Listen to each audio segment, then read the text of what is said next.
Please, we need to take it seriously. You're going home? Nice. Nice. All right. One more time, let me remind you. Let me remind you. Let me remind you. Please, when it turns yellow, we're counting our warnings, as usual. Yeah. What's your question? When are we going to take the press paper? Okay, next week. Okay. I want to see my mom. Next week. Next week. It's uploaded on the platform. Check it out. Tomorrow why- we have a session. Yeah, that's why we have a platform. Yes. Last time we're discussing momentum, and we know that momentum is the mass multiplied by velocity measured in kilogram meters per second. Do you understand this? Yeah. And it's a vector quantity that basically means it does follow the same direction of velocity, right? Today we are going to expand our hard work. How? Let's see. We're going to learn about the impulse momentum theorem, just like this one. Before we jump right in, I would like you to think about this situation here. We do have two cars, all right, the same car. One time it's going to collide with an iron wall. The second time it's going to collide with piles of hay or piles of straw, as you can see. All right? So what do you think? I mean, by intuition, you have to know that this one, the impact here, because the iron wall is super rigid, so the impact would be severe and you would die, right? But what about this one? The hay would absorb the impact. Exactly, and almost nothing happens, right? It's like kind of safe here in this case. So I would like you to picture and see the real video. And bear in mind, this is AI generated, like, you know, a made-up situation here. Let's see that. But let's see the for real one. Yes. Yes.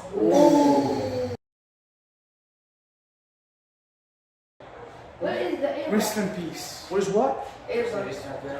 That's the point. We're going to be talking about it. Just a second. R.I.P. So see how severe this situation is? Because basically the iron wall is super rigid. It's not flexible. So you're going to get the reaction right in the chest. Right? Yeah, and his head hit I mean- the glass window. This one, you almost answered it, and you said that almost nothing happens and you can pass it safely, right? But I'll tell you why in just a minute. Bear in mind that both situations, all right, we had the same initial velocity. Like you're driving and you have no idea in two situations what you're about to collide with. Let's say that. I think I I mean- know why I'm stuck. You do know? I think Maybe. because the wall is stuck in place. Let's say that V initial in both cases is the same. Like V initial here, for example, 150 kilometers per hour. And it's exactly the same thing here, which is 150 kilometers per hour. All right, so we had the same V initial. Do you understand? Yes. Right after a while, I don't care how long it takes you to come to a complete stop, but let's say eventually you are going to come to a complete stop. So in both cases, what is V final? Exactly. Zero. So V final here is 0, and V final here. Zero. I mean, eventually you are going to stop. Even if it takes you long or even short, at the very end of it, you're going to stop, right? What about change in momentum here? What is the change in momentum here? Isn't it mv final minus mv initial? Yes. And what about this one? Same thing. Did we change the mass of the car or the same mass? Same mass. Same mass. V final is 0 in both cases, right? And that's why this term is going to be 0 in both cases. At the same time, V initial is 0. So are you saying that change in momentum is the same in both cases? Exactly. I would like you to keep this in the back of your head. We're going to need it right now in just a minute, right? Remember, change in momentum is the same, right? Please. Let's go along to this one here. Please, we need to think back to Newton's second law. And I would like someone of y'all to remind me of what Newton's second law is.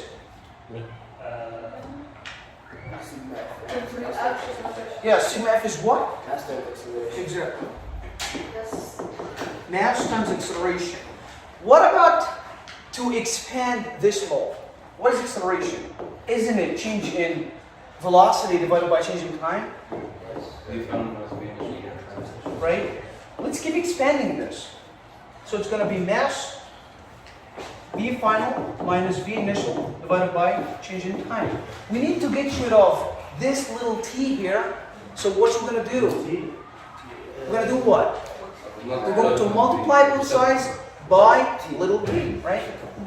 So basically, delta t multiplied by sigma f is equal to, and let's use the distributive property here. So mv final minus mv initial, 150 minus. right? Did you know that the change in momentum is the same? We just talked about it, right? Yes. Remember? We proved it. That in both cases, the change in momentum is the same. So are you saying that the right-hand side of this equation is the same? Exactly. It is the same. But this one, the product is yes the same, supposedly. But what do you think to apply the same equation to these two scenarios here? Could you please tell me the time of contact of this one is going to be short or long based on the situation here? I mean, what do you mean by the time of contact or the contact time? I mean, the time, it's the period of time where the two objects are in physical contact together. So this one is, this one's short or long? No. This one is long, right? The time yes, it takes you more time to come to a complete stop. Eventually, you're going to come to a complete stop. This one takes you longer, right? This one shorter. Why? Because basically it's ranging, right? Not fixed at all. So please tell me, you said that the time here is long. What about, what must happen to the force to keep the same product constant? Yes, what must happen here to force to keep the same product? Decrease. Less, right? Exactly.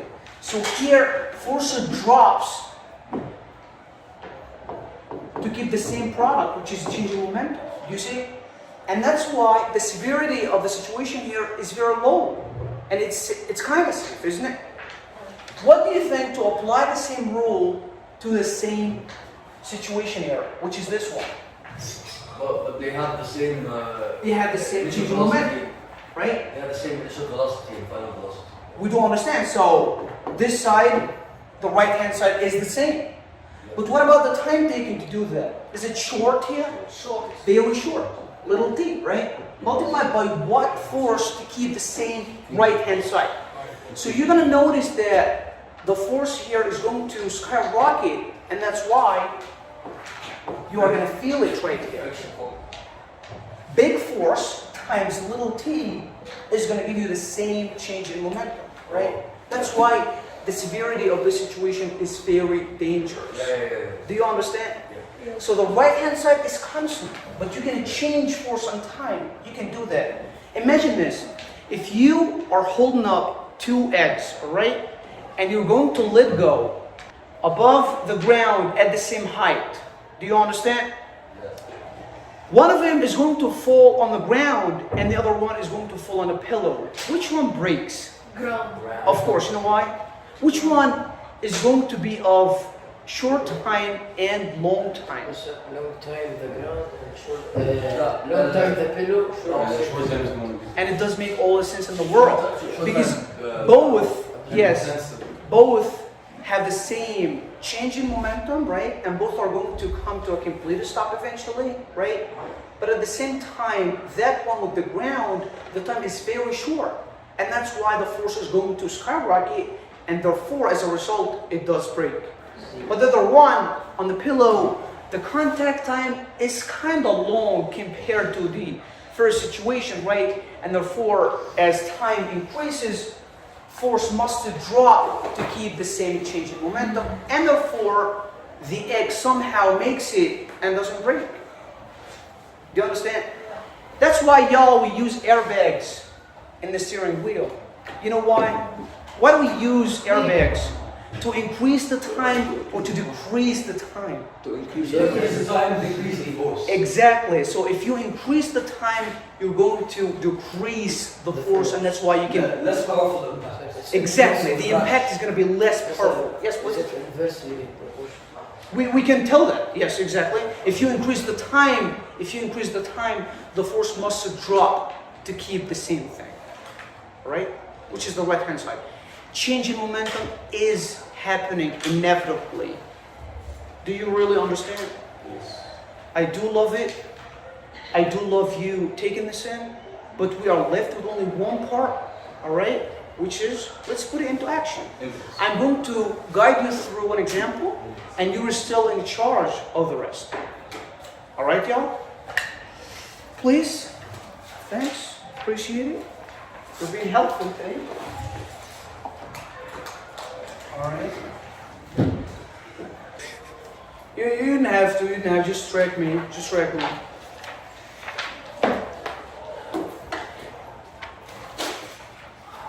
We have 1400 kilogram car. All right. Decelerating, basically moving westward with a velocity of 15 meters per second. All right, and collides with a utility pole, just like this one. It's going to collide with it. Follow this. Eventually, it's brought to rest. So, what do you think? What does it tell you here? V final zero. Nice. And find the force exerted on the car during the collision. Bear in mind that this collision is taking place in 0.3 seconds. So you see how short the time is? Yeah. Very short. You know why? That tells you what? What does it tell you? The impact is going to be what? Powerful. Right? Very dangerous. Short time. So we get now acceleration. Just hold on. You know, V initial is 15 meters per second, V final is 0. And what do we need? We need to find the force exerted, so sigma F is missing, right?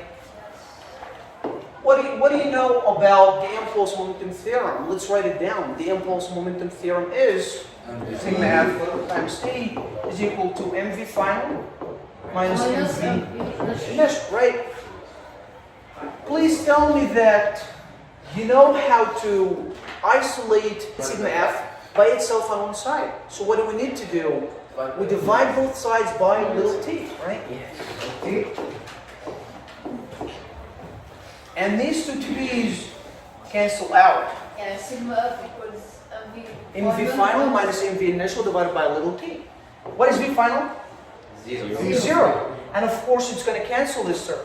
So 0 minus n, which is 1500, multiplied by 15, right? Divided by 0.3.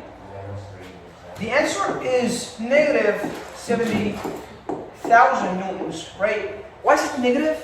Because basically we need the force exerted by the pole on the car in the opposite direction. We can keep it positive, but change the... Yes, but bear in mind, we know this from Newton's third law that for every action exerted by the car on the pole is an equal opposite reaction. That's why, yes, that's why this is negative here.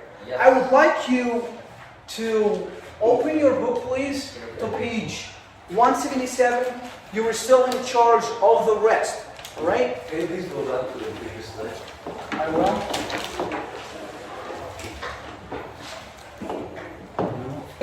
All right. Thanks for learning with me today. I have enjoyed learning with you. I hope that you have too. Have you enjoyed learning with me? Yes. Really? Nice, nice. See you.